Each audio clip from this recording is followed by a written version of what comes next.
Me gustaría narrarles los acontecimientos que ha vivido mi familia en la casa de mi abuela.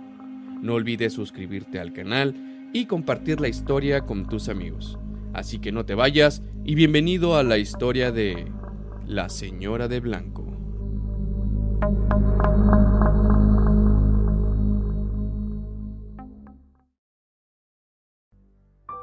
Mi abuela materna vive en la calle de Hidalgo, en el centro de Saltillo, Coahuila, a unas cuantas cuadras de la catedral.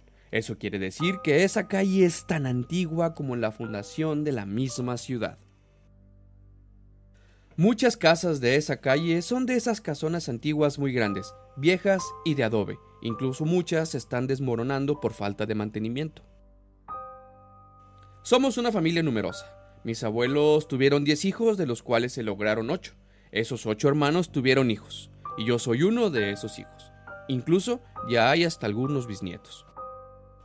La mayoría de los 8 hermanos ha tenido alguna experiencia con la Señora de Blanco, como la apodamos en la familia. Además, algunos primos también lo hemos vivido. La anécdota más interesante la dejaré para el final. Con el simple hecho de entrar a la casa se siente una vibra muy peculiar. Cuentan las historias familiares que a principios de los años 1900, en esa casa fue una funeraria, propiedad de la familia de mi abuelita. Muchas personas fueron veladas ahí y preparadas en la zona que ahora es una cocina. Cuando esa casa aún era de mi bisabuela, mi madre vivía ahí, con ella. Cuenta mi mamá que ella escuchaba como si alguien arañara por debajo de un mueble que ella tenía en su habitación. Además de haber visto deambular por la casa un par de veces a la Señora de Blanco. Mi mamá siempre ha sido muy sensible a las cosas paranormales. Incluso ahora en la casa que vivimos ha visto en algunas ocasiones a un niño y también a un charro negro. Regresando a la casa de mi abuela, cuando fallece su mamá, o sea, mi bisabuela, deciden remodelar la casa. Dejan intacta la parte de enfrente, pero de la mitad para atrás hacen cuartos y un segundo piso. Pero cuenta la leyenda que cuando estaban preparando el terreno para edificar, los albañiles escarbaron y encontraron un túnel que pasaba por debajo de la casa. Es importante señalar que en Saltillo se cuenta que hay muchos túneles subterráneos que conectan a las iglesias más antiguas. Incluso hay algunos documentados y, si no me equivoco, se pueden conocer. Total, que presuntamente encontraron uno de esos túneles pasando por debajo de la casa, que en teoría conecta a la catedral con la escuela Profesor Miguel López y con la Iglesia de la Luz, que está a media cuadra de la casa. Mi abuela de inmediato lo mandó tapar. Como ya se dijo, muchos vieron a la Señora de Blanco deambular por la casa, sin importar la hora del día. Yo mismo la llegué a ver cuando tenía alrededor de 12 años. Estábamos comiendo en la cocina, esa misma donde antes se preparaban los cuerpos. Yo tenía de frente a mí un pequeño patio y una puerta de tela que muy bien dejaba ver. Y del otro lado había un cuarto con una puerta igual, de tela. Sin problema alguno podías ver de un cuarto a otro. Estoy sentado ahí, a la hora de la comida, alrededor de la 1 de la tarde, cuando levanto la vista de mi plato y veo hacia el otro cuarto. Fue el momento justo en donde la Señora de Blanco pasa por el cuarto de enfrente. Se detiene justo en la puerta y voltea hacia donde estábamos sentados nosotros comiendo. Yo inmediatamente desvié la mirada para no ver el rostro. En ese momento no sentí nada. Solo tiempo después capté lo que había visto.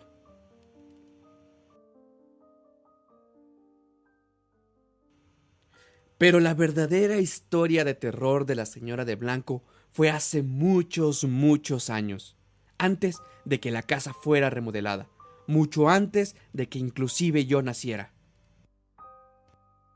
Se encontraba ahí la mamá de mi abuelita, mi bisabuela, en su habitación cuando la Señora de Blanco entra caminando.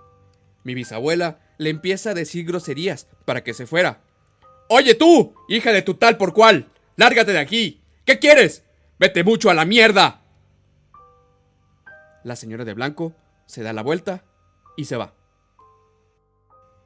Al paso de 2-3 días, después de su encuentro con la señora de blanco, mi bisabuela muere.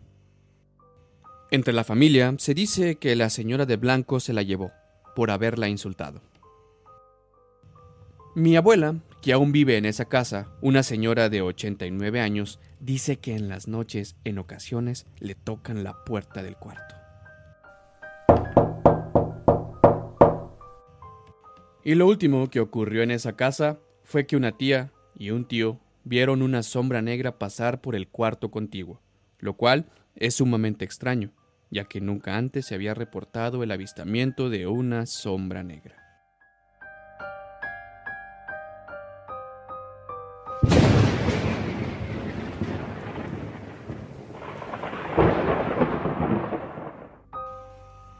Ella era una atractiva mujer que vivía junto a su madre enferma, por lo que en el día no podía salir de su casa para poder estar con ella y cuidarla.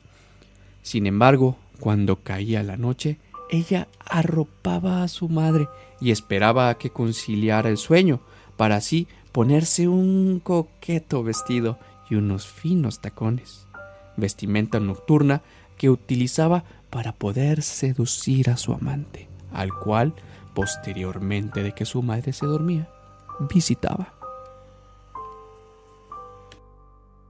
Así que era costumbre que por las noches, cuando los vecinos estaban en sus hogares, se escucharan sus tacones al caminar, por lo cual no pasaban desapercibidas aquellas intrigantes visitas. Una de esas noches apasionadas, la mujer regresó caminando a su casa como siempre.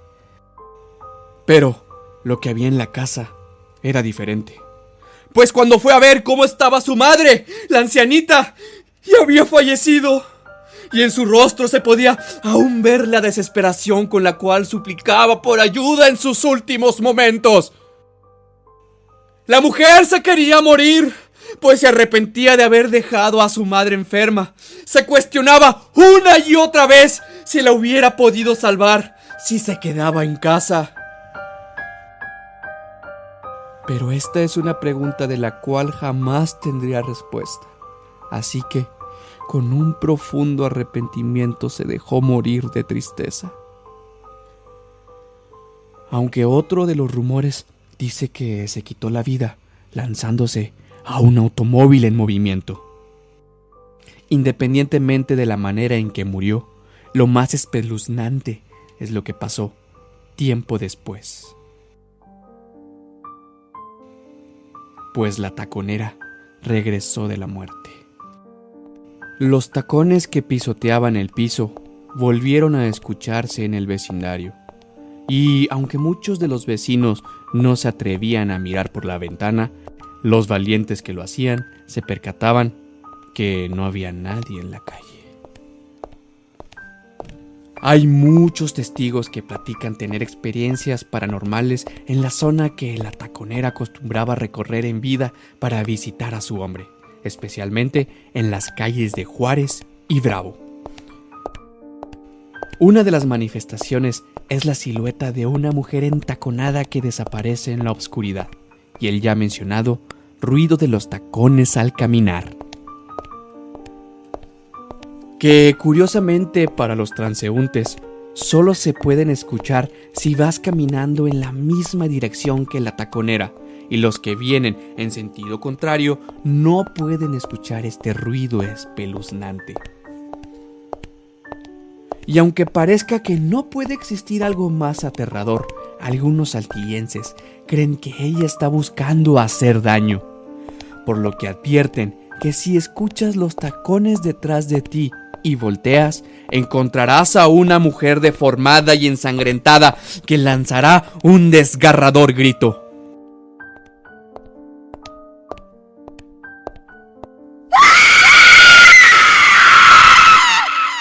Esto con la intención que al tratar de huir, un carro te atropelle como a ella y te conviertas en un alma más en pena, para que la acompañe en su siniestra eternidad.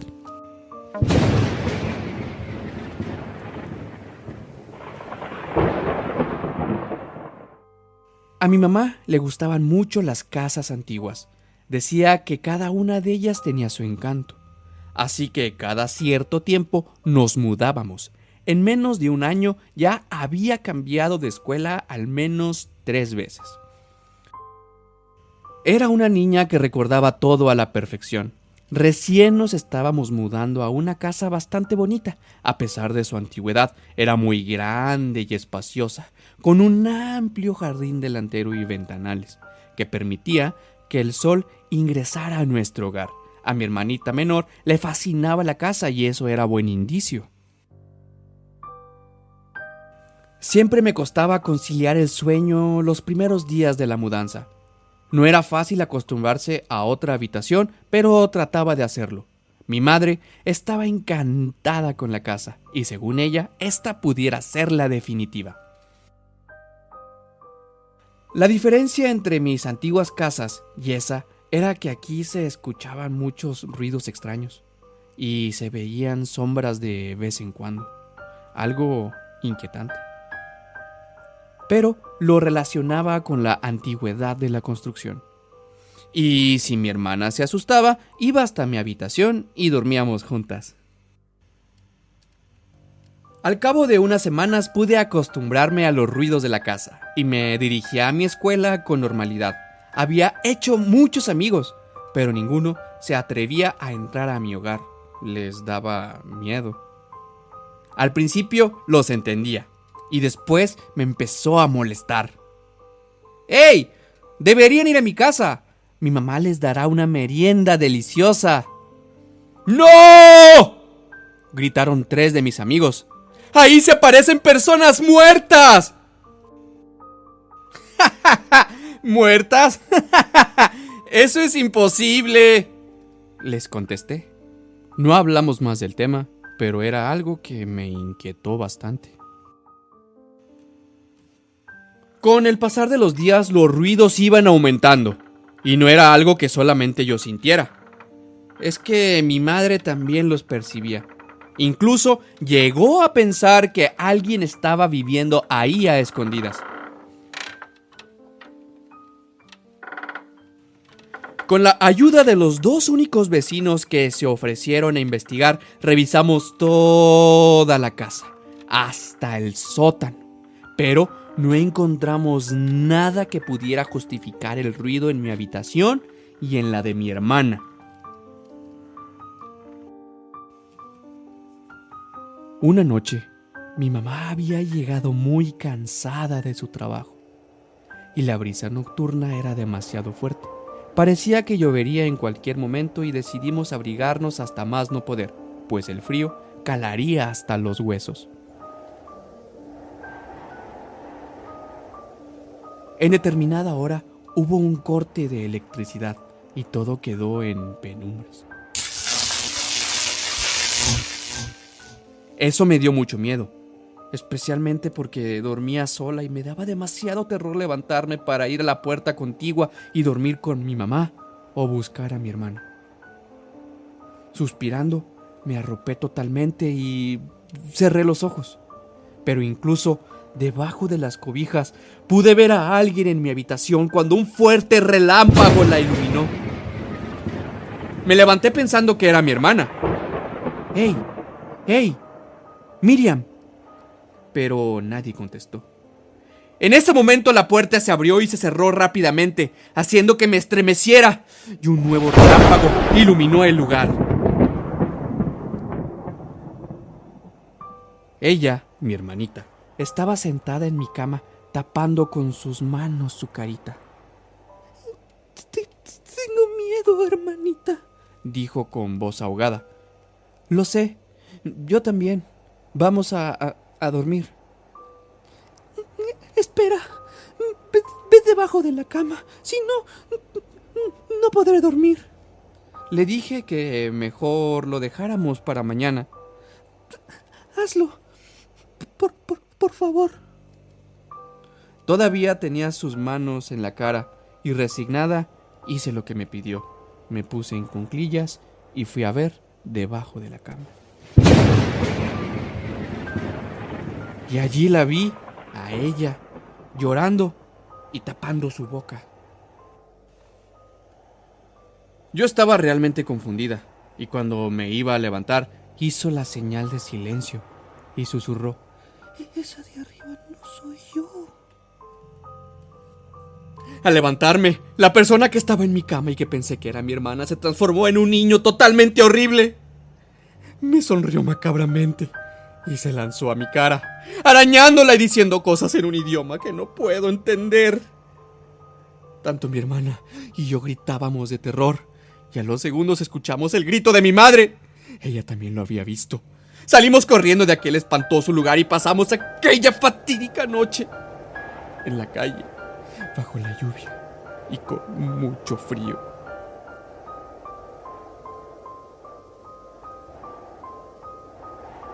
A la mañana siguiente regresamos. Todo estaba intacto, salvo todos los espejos de la casa, pues todos tenían un claro mensaje con sangre: fuera, ahora. Nos fuimos de ahí lo más pronto posible y no volvimos jamás. Pero en mi nuevo colegio volví a ver a ese niño fantasma en un periódico viejo. Decía la noticia que había muerto de forma extraña en esa casa. Vi su foto y por fin entendí lo que gritaba mientras me arañaba. Y era: fuera, ahora.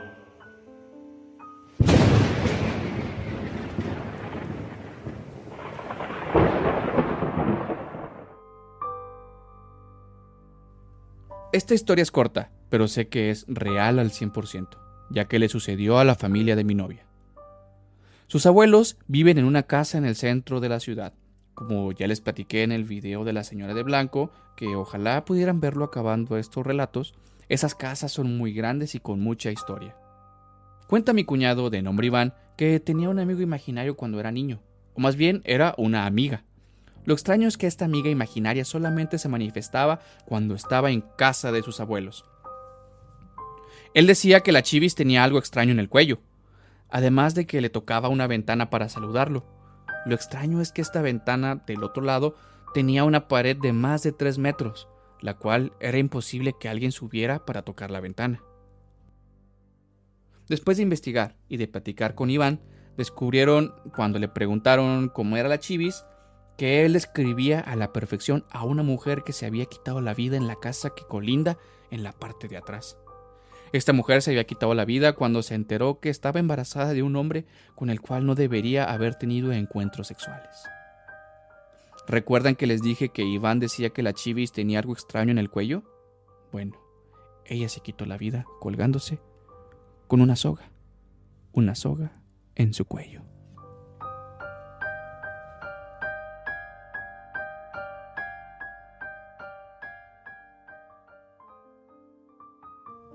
Todos los niños tienen amigos imaginarios.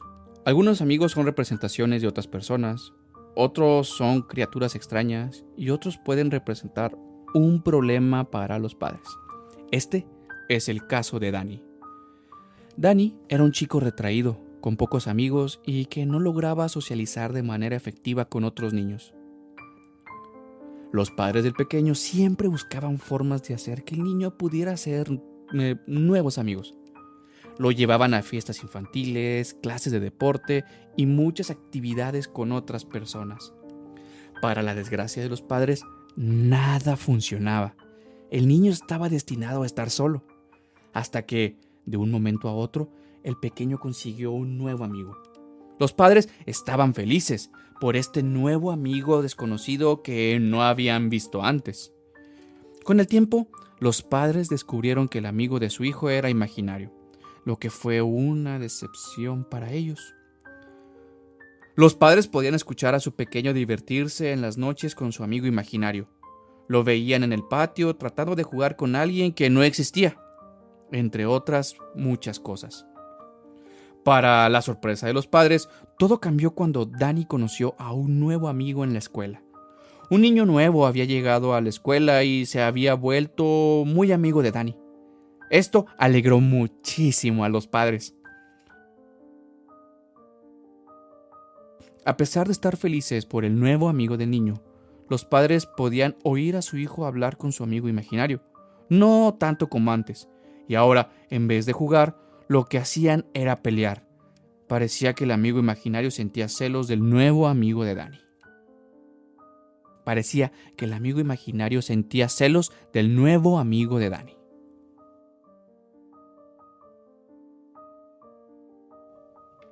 Un día, Danny invitó a su nuevo amigo a la casa, en el mismo lugar donde vivía el amigo imaginario.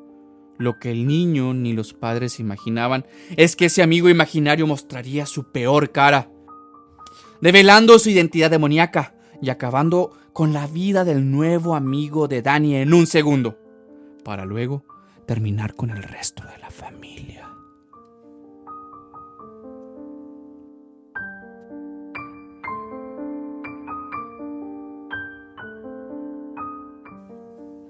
Una niña llega con su familia a un nuevo hogar en una casa grande, una mansión con un jardín enorme en el cual hay una casita en el árbol.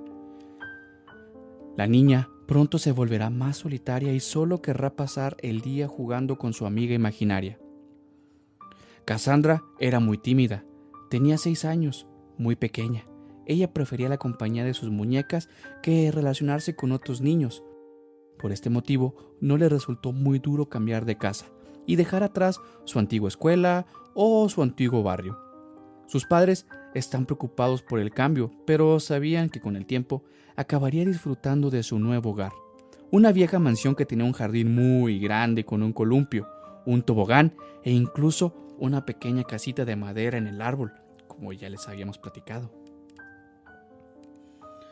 La niña se acostumbró enseguida al nuevo hogar. Pero tener tanto espacio para jugar la volvió incluso más retraída y solitaria. Cassandra solía subir con sus muñecas a la casa del árbol y pasaba ahí varias horas hablando sola. Bueno, no sola, hablando con Ana, su amiga imaginaria. Ella decía que Ana era su amiga imaginaria, pero ¿en realidad lo era? Los padres no le dieron mucha importancia, pues sabían que a esa edad eran muy comunes los amigos imaginarios. Los días pasaban y el comportamiento de la niña era cada vez más extraño. Casi no hablaba con sus padres y aprovechaba cualquier momento para refugiarse en su casita del árbol. Los padres podían escucharla hablar durante horas con su amiga imaginaria, pero lo que más les preocupaba era que cada vez conciliaba peor el sueño. Hablaba dormida, parecía sufrir pesadillas, pues era habitual que entonara frases como "Tengo mucho frío, no puedo ver, ayúdenme". Una noche, la madre sintió pasos en el pasillo y asustada avisó a su marido. "Acabo de escuchar unos ruidos. Baja, a ver quién es". Este salió a ver y encontró a Cassandra caminando sin rumbo. La niña parecía sonámbula y cuando su padre la llamó se despertó totalmente aburrida, sin saber qué hacía afuera de su habitación. Cada vez las incursiones nocturnas de Cassandra eran más atrevidas y se alejaba más de su cuarto. Sus padres tenían miedo de que la niña saliera a la calle sola y por la noche, así que decidieron llevarla a una clínica del sueño en la que podrían monitorear sus hábitos de sueño para tratar su sonambulismo. Pero tras pasar 2 noches, no se detectó nada extraño. De hecho, en ambas ocasiones Cassandra durmió plácidamente toda la noche. El psicólogo tampoco ayudó mucho, únicamente les confirmó lo que ellos ya sabían, que tenía una amiga imaginaria que se llamaba Ana y que tenía su misma edad. Este le restó importancia al hecho. Es solo una amiga imaginaria, pero no pasa nada, eso es frecuente. Les dijo que era relativamente frecuente y que, más teniendo en cuenta que la niña prácticamente no tenía amistades, les recomendó que pasaran más tiempo con ella y que trataran de relacionarla con más niños de su edad para que Cassandra fuera poco a poco olvidando a Ana y centrándose en sus amistades reales. Los padres Siguieron al pie de la letra las indicaciones del psicólogo, pasando cada vez más tiempo con la niña y le dejaban poco tiempo libre para que fuera a platicar con Ana en su casa del árbol. Pero eso no hizo más que empeorar su ataque de sonambulismo. Parecía como si el tiempo que ya no pasaba con su amiga imaginaria por el día lo compensara por la noche. Sus sueños parecían cada vez más vívidos y en un par de ocasiones el padre la encontró a punto de salir al jardín. La niña cada vez parecía más agotada y, con el cansancio acumulado, era como si cada noche perdiera más el control y pasara más tiempo sonámbula.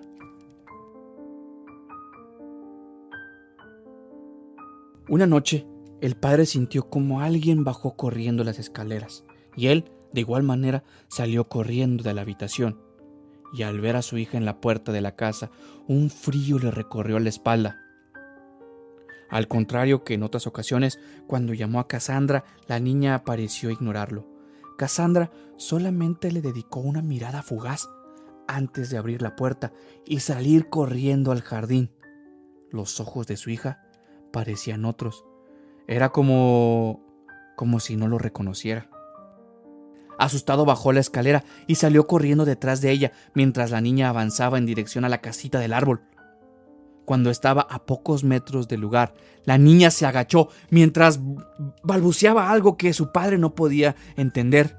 Cassandra comenzó a excavar el suelo con sus manos. Su padre, al llegar a su lado, la escuchó decir: ¡Tengo que salir de aquí! ¡Hace mucho frío! ¡Sácame! ¡Sácame, por favor! Él abrazó y sintió que su hija estaba congelada. Era como si no respondiera y luchaba por seguir cavando. Sus pequeños dedos estaban ensangrentados por arañar la tierra y golpearse con las piedras que había en el suelo. Se había roto un par de uñas y aún así parecía no despertar. El padre, desesperado, no sabía qué hacer mientras la niña pataleaba y le pedía que la soltara y la dejara continuar. De pronto, una idea se le vino a la cabeza y dejó de llamarla por su nombre y le llamó Ana. En ese momento la niña se giró y dejó de luchar mientras se le quedó mirando. Ana, ¿eres tú? La niña le miró fijamente con unos ojitos que imploraban que le ayudase. Un par de segundos después se desmayó.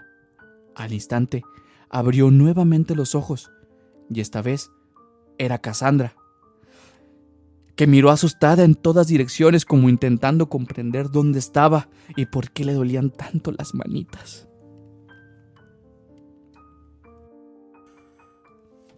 Su padre la llevó adentro de casa donde su mamá se quedó limpiando sus heridas. El daño no era tanto como parecía en la oscuridad de la noche, pero el padre sabía que tenía un asunto pendiente en el jardín. Así que mientras su hija se reponía con su mujer, él bajó con una linterna y una pala, rumbo al jardín. Al llegar al mismo lugar donde Cassandra había excavado, volvió a sentir un escalofrío muy fuerte. Pero no era momento de tener miedo. Empezaba a intuir el motivo por el que su hija no podía descansar por las noches y quería acabar de una vez por todas con el problema. Excavó una y otra vez, hundía la pala una y otra vez, hasta que pudo ver algo que le llamó la atención. Una pequeña manita huesuda apareció bajo la tierra. Era tan pequeña como la de su hija, y al verla sintió una tristeza tan profunda que se puso a llorar. El padre, entre llantos, entró a su casa y le pidió a su mujer que no saliera al jardín bajo ningún concepto mientras él realizaba una llamada. Poco tiempo después, llegó la policía y un forense para levantar el cadáver de la pequeña de 6 años. Investigaciones posteriores demostraron que se trataba de Ana, una niña que había desaparecido hacía un par de años en uno de los pueblos cercanos.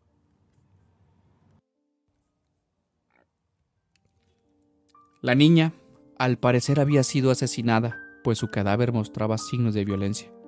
El anterior propietario de la casa la había enterrado en su jardín, sabiendo que nadie podría investigar en una propiedad privada sin una orden judicial.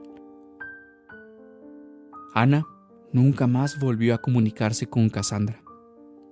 Parecía ser que al descubrirse su asesinato y detener a su asesino, por fin pudo descansar en paz.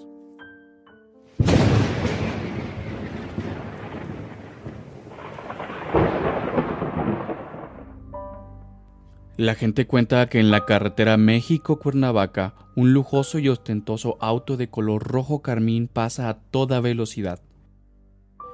Dentro de él hay 5 chicas que conquistan a los hombres. Cuenta la leyenda que por alguna extraña razón, el vehículo solamente es visto por los hombres. Tanta es la belleza y el atractivo de estas chicas que hay conductores que se bajan de su auto para subirse al deslumbrante auto rojo y dar una vuelta con ellas. Pero una vez que se suben, jamás se vuelve a saber nada de ellos. Cuentan los que saben que en realidad estas mujeres son demonios en búsqueda de almas para llevar al infierno. Otros dicen que son brujas cazando personas para utilizarla en sus siniestros rituales. Sea lo que sea, si viajas por esta carretera de noche, no olvides esta historia. Si unas bellas chicas de un carro rojo te hacen la señal de ayuda, huye inmediatamente de ese lugar.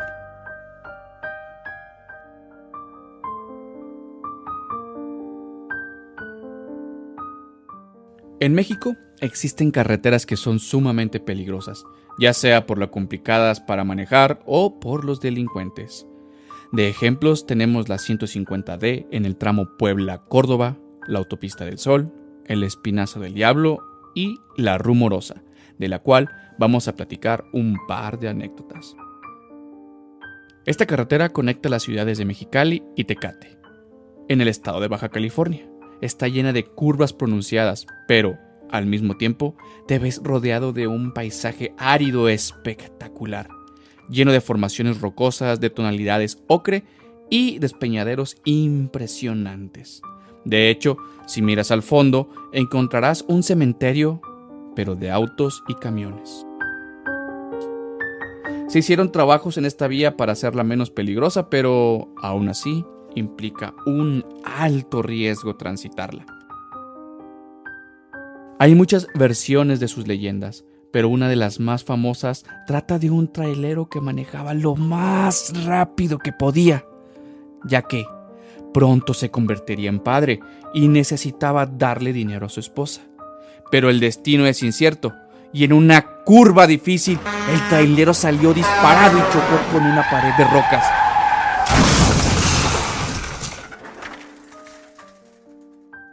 El hombre no sobrevivió. Días más tarde se encontraron el tráiler estrellado. Cuenta la leyenda que luego de mucho tiempo un joven iba hacia Tijuana y de pronto vio a un hombre que le pedía ayuda. Por favor, ayúdeme a llevar este dinero a la ciudad. Tengo que pagar el parto de mi mujer. Yo no puedo dejar mi tráiler aquí. Por favor, ayúdeme, exclamó el señor. El trailero le entregó un papel al joven con santo y seña del lugar donde vivía la familia del conductor del tráiler y el nombre de la esposa. El joven buscó la dirección y llevó el encargo que le pidieron. Sin embargo, en esa casa ya no vivía la familia del trailero. El joven preguntó en el pueblo por la mujer del trailero hasta que la encontró. Le comentó lo sucedido a la mujer y ella, sorprendida, le dijo que su esposo había muerto hace años. El joven, impresionado por lo que ella dijo, le dio el dinero y se fue a su casa. Una vez en su hogar, cuentan que el trailero se apareció solo para darle las gracias. Muchos dicen que quienes no llevan el dinero a la mujer del trailero sufren una muerte terrible. Existe otra leyenda que te erizará la piel. Se trata de una enfermera que, por atender a un enfermo, salió de su casa y se dirigió a la carretera para llegar al lugar donde la requerían. Nunca se volvió a saber de ella. Poco después de su desaparición, comenzaron los avistamientos de un fantasma pidiendo un aventón o apareciendo en el asiento del acompañante.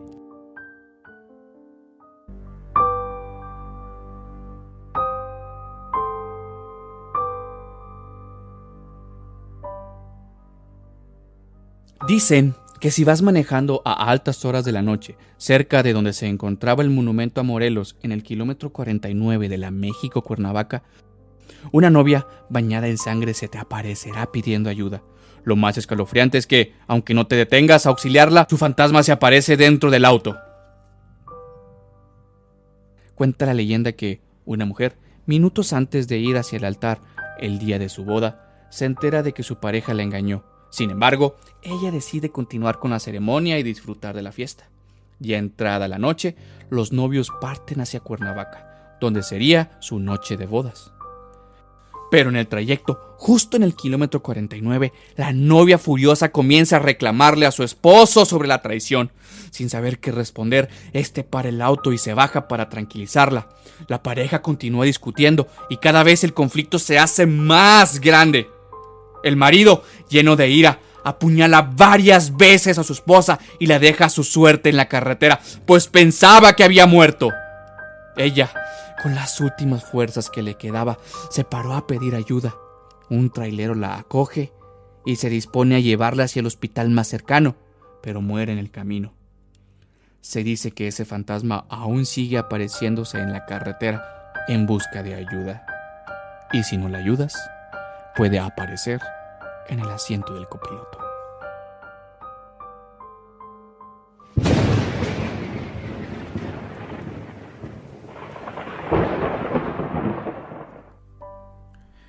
Era médico residente y tenía el turno nocturno en la sala de urgencias del hospital. Cada noche era muy agitada por la cantidad de pacientes que llegaban a esa hora, pero no creí que a partir de esa noche algo horripilante sucedería. Había llegado un señor indigente reportado por las autoridades por los gritos desgarradores de dolor que estaba teniendo mientras deambulaba por las calles frías de la ciudad. Por sus síntomas que reportaba, fue necesario intervenir con una operación quirúrgica para averiguar la causa de su dolor, pues impresionaba que dentro de su estómago había algún parásito. Pero al tener todo listo para su operación, sus signos vitales cesaron. La incertidumbre por el fallecimiento de aquel señor y la clase de parásito que tenía ponían en duda mis conocimientos como médico, por lo cual decidí llevarlo en mi auto a la morgue para hacer la autopsia correspondiente a su cuerpo, sin imaginar que esa noche algo terrible iba a pasar. Estaba muy cansado porque tuve un día con bastante trabajo y cabeceaba de sueño en momentos. Mientras subía el elevador, uno de los empleados me dijo: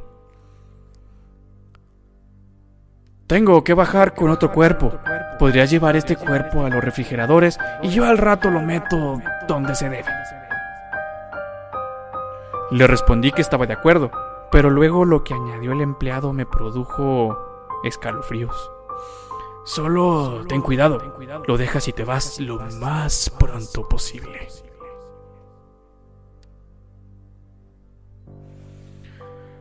Fui a llevar el cuerpo a los refrigeradores, pero me pareció ver algo extraño. Vi a una señora caminando por ahí y me dije a mis adentros que debía ser una enfermera o alguna empleada del recinto que cuidaba el lugar para despejarlo del personal a esa hora. Pero al pasar inadvertido, pude adentrarme hasta el fondo de los cuartos para revisar el cuerpo difunto del indigente. Cuando llegué a los refrigeradores, dejé al muerto para revisarlo. Pero vi algo espeluznante. Salía de su boca una cosa que me asustó demasiado, porque era como una serpiente bastante fea que tenía el cuerpo negro y no dejaba de salir de su boca hasta que salió por completo. Pero no pude reconocer exactamente de qué animal se trataba. Aunque me asustó demasiado, me acerqué al cuerpo muerto del indigente y toqué su mano. Al instante se levantó con una mirada negra y me dijo: «No debiste venir aquí». Y enseguida trató de ahorcarme, pero lo empujé. Salí corriendo hasta llegar al elevador. Iba tan apresurado que me caí, pero por el susto me levanté como por arte de magia. Cuando llegué al elevador me subí y estaba la señora que vi cuando llegué a la morgue y me preguntó: ¿está bien, señor?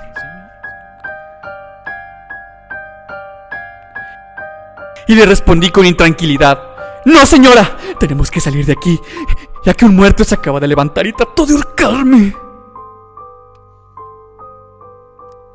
Y la señora me responde: ¿cómo está? ¿Cómo está? ¿Cómo está?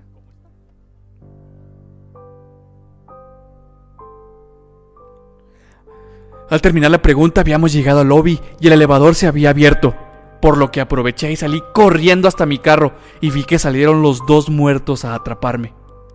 Pero afortunadamente encendí el carro y huí a mi casa. En esa misma semana me mudé a otra ciudad y conseguí otro turno de residencia en una clínica. Un día, cuando dormía en mi apartamento, vi una sombra en la ventana. Abrí la ventana y me asomé para ver qué era, pero no había nadie. Cuando volteé a mi cama, no podría creer. ¡Era la señora de la morgue! Hola, otra vez.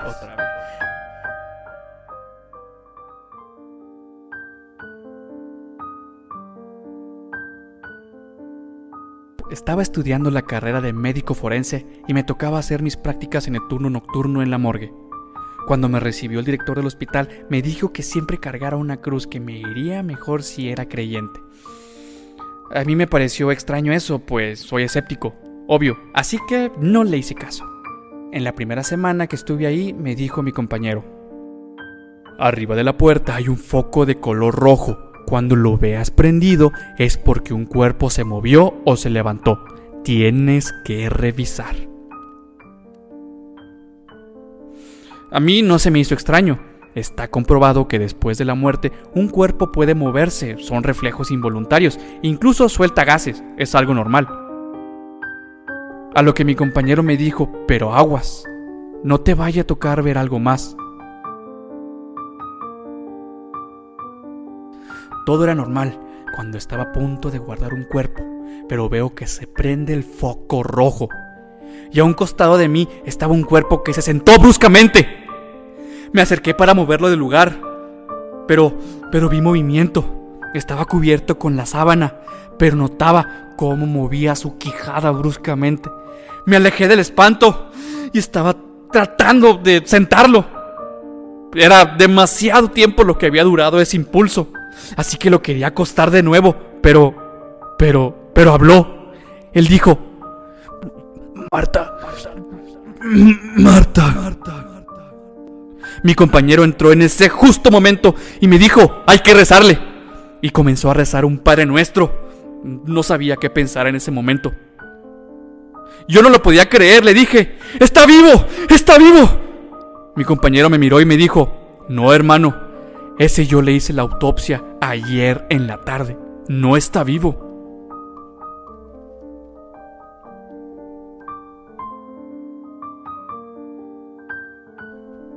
Ahí sentí cómo se me heló la sangre. ¿Cómo es posible? No lo podía creer. Él notó mi expresión de terror y me dijo: cálmate, te voy a explicar. Hace ya varios años, en esta morgue en específico, hay casos de apariciones. Algunos cuerpos hablan, lloran, gritan. Incluso a mí me tocó ver cómo uno se levantó de la plancha, dio 2 pasos para después caer al suelo. ¿Ya lo viste tú? Y ahí seguía yo, sorprendido. ¿Pero por qué?, le pregunté. Él me contestó: hay una teoría. No sé si creas, pero dicen que acá al lado del hospital vivía una bruja o curandera o algo así. Se sospecha que ella salaba a los enfermos, pues siempre se metía al hospital y se paraba frente a la cama de un paciente y le decía: tú vas a morir. Acto seguido, el paciente no pasaba de esa noche en el hospital. Unos familiares de un enfermo se quejaron, pues después de que ella le dijo eso a su paciente, este tuvo un ataque al corazón y obviamente murió.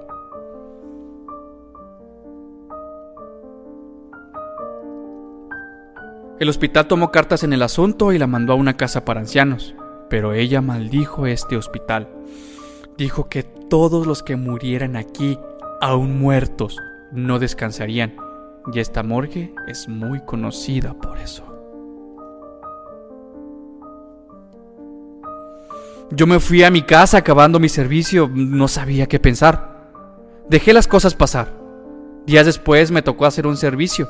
Esta ocasión trabajaría con una niña que desgraciadamente falleció la noche anterior y tenía aproximadamente 7 años de edad. Cuando comencé con la incisión en el tórax, sentí cómo me agarraron la mano que tenía recargada en la plancha. Me sujetó con fuerza. La niña estaba fría y dura. Me dijo: mi mamá, ¿dónde está mi mamá? Yo pegué un grito y me caí al suelo. Salí arrastrándome de la habitación como pude para ponerme de pie y salir de ese lugar. Eso me convenció de lo que pasaba en esa morgue. Eso que pasaba no era normal. Nunca más quise volver a ese terrorífico lugar.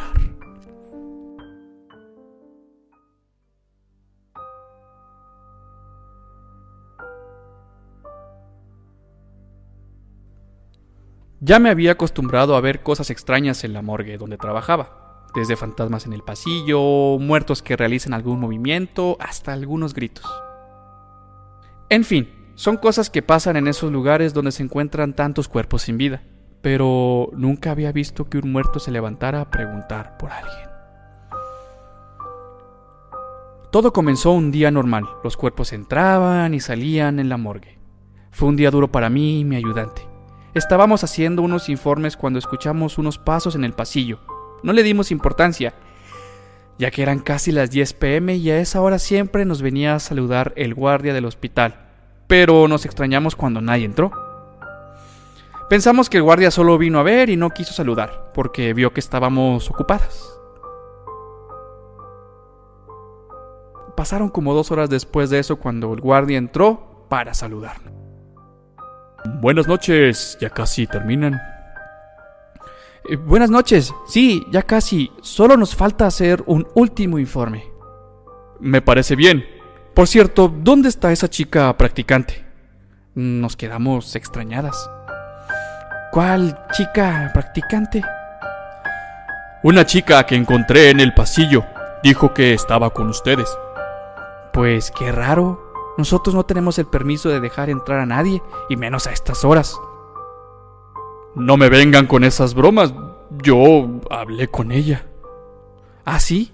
¿Y cómo era? Era blanca, algo alta. Tenía una cicatriz cerca de la boca. ¿Por casualidad no tenía una cicatriz cerca del ojo derecho?, preguntó mi ayudante. Ya ven, sí estaba con ustedes, dijo el guardia. Ah, aquí está, mira, ven a verla, dijo mi ayudante mientras revisaba el cuerpo de uno de los muertos que estaba en la plancha. El guardia la reconoció y salió corriendo sin decir nada. Yo fui tras de él para ver si podía ayudarlo, ya que salió muy asustado. Cuando entré de nuevo donde estaba el cuerpo de la chica, mi ayudante la estaba revisando. Le dije que lo dejara, ya que nuestro turno terminó y quienes iban a reemplazarnos ya habían llegado y estaban con el guardia, que no se le quitaba el susto por hablar con alguien que ya estaba muerto. Mi ayudante estaba por dejar el cuerpo cuando de la nada la chica se sentó y preguntó por su novio. Las dos salimos corriendo mientras escuchábamos cómo la chica lloraba. Llegamos a donde estaban los demás y le contamos lo que había sucedido. El otro forense nos dijo: no se asusten, algunas almas aún no aceptan que ya no pertenecen a este mundo y tratan de reanimar el cuerpo haciendo que se muevan y pregunten por la persona que más amaron en vida.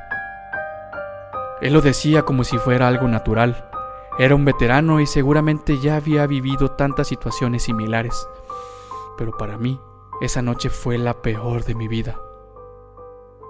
O eso creí, ya que apenas estaba empezando mi trabajo de forense y más cosas paranormales me esperaban en la morgue.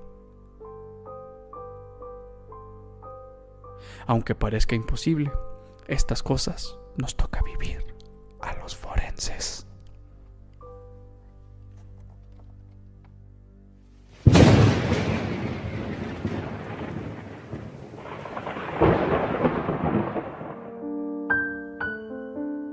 De una truculenta y verídica historia de hechicería conocieron con todos sus detalles los habitantes de Saltillo al recorrer los años de 1919 a 1921. De los agentes de hotel que más popularidad ha tenido en Saltillo, sin lugar a duda, ha sido Mónico Martínez, que por más de 30 años prestó sus servicios en hoteles como el Plaza y Coahuila.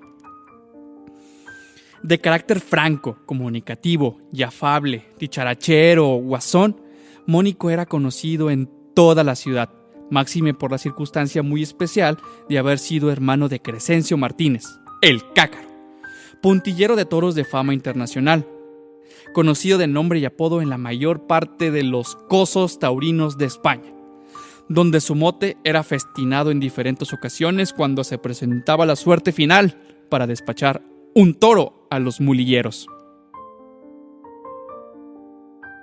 Mónico gustaba de conversar diariamente sobre los temas de actualidad, ya fueran estos de política, que entonces no era muy sonada, la actuación de una buena compañía de drama o comedia en los teatros Morelos y García Carrillo, ya sea sobre el pomposo casamiento de sutano o de mengano, o de los funerales de algún ricachón que había abandonado este valle de lágrimas.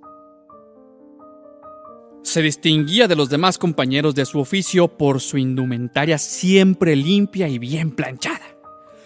Usaba invariablemente el clásico vestido azul marino de paño o buen casimir, uniforme semejante al reglamentario de la tripulación de los trenes de pasajeros, con su botonadura dorada en el cierre y un puño de las mangas dobladillas, cachucha de corta visera, confeccionada del mismo género del vestido, con 2 cintas de galón dorado y zapatos de charol siempre muy bien boleados y lustrosos. Pero por costumbre, y de esto no se conoce la causa, siempre gustaba de ataviarse con amuletos representados de diferentes figuras de marcada superstición y números cabalísticos. Pues en su leotina de fino oro amarillo llevaba una calaverita de hueso con los ojos de color rojo, simulados con alguna imitación de grante o de rubí. Un número 13 como prendedor en el nudo de la corbata, según costumbre de la época. Y en la solapa del chaquetín se colgaba un trébol de 4 hojas, un clavel, una gardenia o una rosa.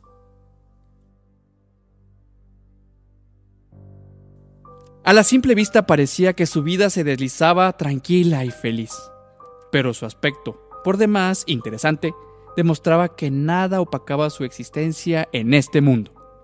Sin embargo, ya tratándolo a fondo y hablando con él sobre temas distintos a la normalidad de las costumbres sociales, se descubría que en su interior poseía un sistema nervioso alterable, cuando la conversación llegaba a los asuntos de brujería, hechicería o aparecidos.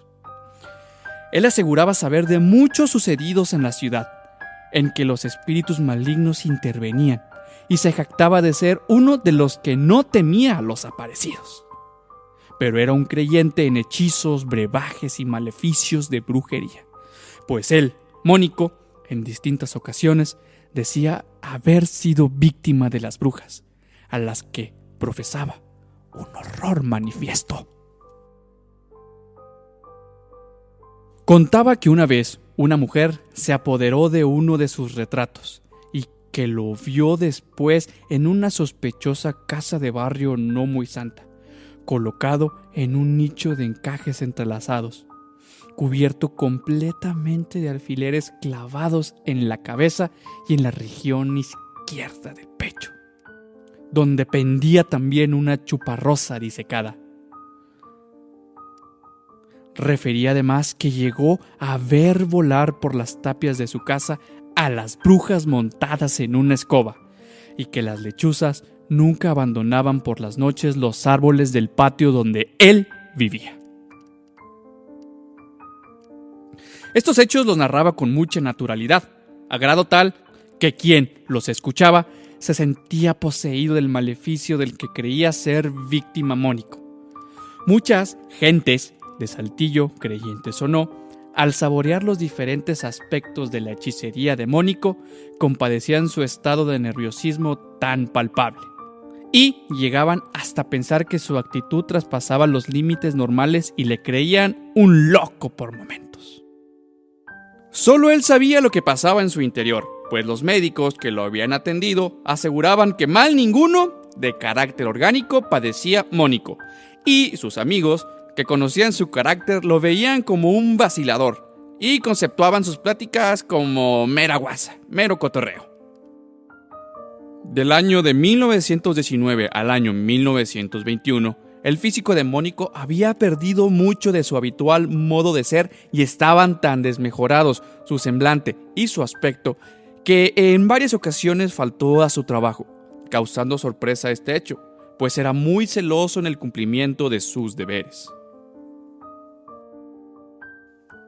Una mañana del mes de marzo de 1921, circuló por toda la ciudad la noticia de que Mónico había sido encontrado muerto, flotando en la superficie de la alberca Altamira, y todo Saltillo se hizo conjeturas sobre la realidad de los hechos, pues estos eran comentados por cada quien en la forma que mejor le acomodaba, haciendo truculenta y fatídica la narración, como veremos a continuación. En ese momento prestaba yo mis servicios en un periódico de la localidad, redactor en El Coahuila, y me tocó en suerte ser el autor de las informaciones oficiales de tan extraño suceso. Por unos bañistas, de esos que les gusta el baño de alberca muy temprano, fue descubierto el cuerpo de Mónico, el que ante la fe de la autoridad no presentaba huellas de haber sido asesinado ni con arma de fuego, ni con instrumento punzocortante, tampoco había sido envenenado. Tenía unos pequeños rasguños en el pómulo izquierdo y raspones en el antebrazo derecho. No había muerto ahogado. Estaba su cadáver con su pantalón azul de trabajo y en mangas de camisa. Esta estaba recién planchada. Conservaba solo un zapato, pues el otro, su hermana Luisa, se había quedado con él en la mano, al pretender detenerlo, cuando lo vio volar. ¿De qué había muerto Mónico? Esto nunca se supo ni se ha sabido. Por la calle de Santiago, ahora General Cepeda, hacia el sur, media cuadra antes de llegar al Ojo de Agua, lugar donde se fundó Saltillo, y unas cuantas casas cerca de la Quinta Altamira, estaba el domicilio del infortunado agente del hotel. Ya en descripción de la casa, después de un pequeño zaguán, seguía un patio regular en el que había algunos árboles. Más al fondo, y pasando una puerta, se destacaba el corral con aspecto de huertecita, pues había en él algunos árboles frutales, una chayotera y otras matas de ornato. Las bardas que circulaban el corral, limitando la propiedad, no eran ni muy bajas ni muy altas. Y pasando dos muros más al fondo y hacia el norte, estaba la huerta y baños Altamira, en cuya alberca fue encontrado su cadáver. Y si nunca se pudo confirmar la causa de muerte de Mónico, les platicaremos lo que nos contó un familiar cercano del desaparecido, para dar sabor a su misteriosa, conmovedora y espeluznante muerte. Yo mismo estoy espantado, dice el primo de Mónico. Antes de ayer, a las 9 de la noche, ya estando acostado, Mónico se levantó y fue a decirme que no podía dormir porque las lechuzas y las brujas estaban esperando que se durmiera para llevárselo. No es posible, Mónico, le dije. Vete a acostar. Domina los nervios. Si no duermes, como ya tienes varios días de no hacerlo, no van a ser las lechuzas y las brujas las que te lleven. sino la misma muerte. Se estremeció y como que quiso llorar, y entonces me dijo: oye, primo, cuídame. Aunque yo estaba cansado y desvelado, fui a llevarlo a su cama. Lo acosté y me senté en una silla, en la única puerta que tenía la recámara donde estaba su cama. No se durmió, pero en un buen rato se quedó tranquilo. Después se sentó y desesperadamente soltó un aterrador y destemplado grito: ¡Las brujas! ¡Las lechuzas! ¡Me llevan las brujas y las lechuzas! No pegó los ojos en toda la noche. Ya en la mañana, como a las 9, después de tomar solo una taza de café, medio se quedó dormido, despertando como a las 11. Le pregunté qué había tenido durante su dormitada y no me supo explicar. Solo abría los ojos extraviadamente, como que quería recordar algo. Se levantó un rato, se sentó en una silla afuera, en la calle, donde todavía pegaba el sol amarillento que ya se perdía en el poniente, y un rato más se metió en la casa, diciendo que aunque no tenía sueño, quería dormir. Yo me fui a cenar a la cocinita, y en eso estaba cuando va llegando como un loco y nos dice: ¡Las brujas! ¡Las brujas! ¡Las lechuzas! ¡Me quieren llevar las brujas y las lechuzas! Estos constantes arrebatos de Mónico alarmaron notablemente a sus familiares, a mis tíos y tías, quienes, tomando las medidas del caso, pusieron en conocimiento de la autoridad los hechos y pidieron auxilio. Mientras tanto, lo convencimos de que eran sus nervios y fue a recogerse nuevamente en su cama.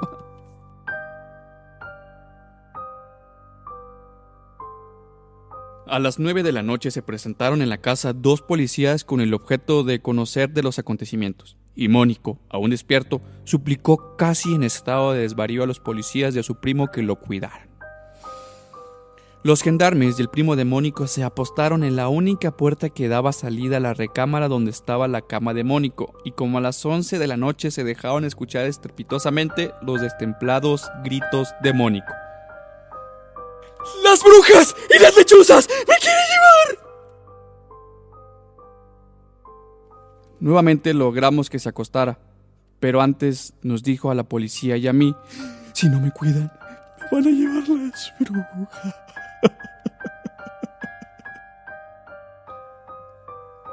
Tanto los policías como yo nos regresamos nuevamente a sentarnos en las sillas que teníamos en la única puerta de la recámara. Yo no recuerdo haber dormido, pues Mónico hasta las 2 o 3 de la mañana estuvo muy inquieto, y después un silencio sepulcral. Yo creí que estaba dormido y me dormí. Los policías a mi lado hicieron lo mismo, recargados en las sillas, siempre en la única puerta que daba a la recámara de Mónico. A las 6 de la mañana que despertamos, Mónico no estaba en su cama. Ni los policías ni yo habíamos sentido que pasara alguien por la única puerta que daba a su recámara, y pues no sé qué más decirles. Hasta que supe que su cadáver había sido encontrado flotando en la alberca y que Luisa, mi prima y hermana de Mónico, estaba en estado inconsciente, en el patio, con un zapato de Mónico en la mano.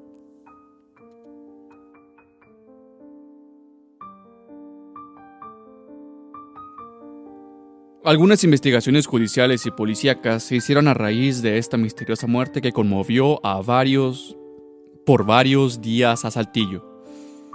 Solo se encontró misticismo en los vecindarios que jamás pudieron descifrar la tétrica muerte de Mónico, y por más que las autoridades se esforzaron para recabar informes sobre algunos enemigos que tuviera Mónico, nunca se supo, y quedó como hasta ahora en el misterio la muerte de aquel agente del hotel que presuntamente se llevaron las brujas de Saltillo.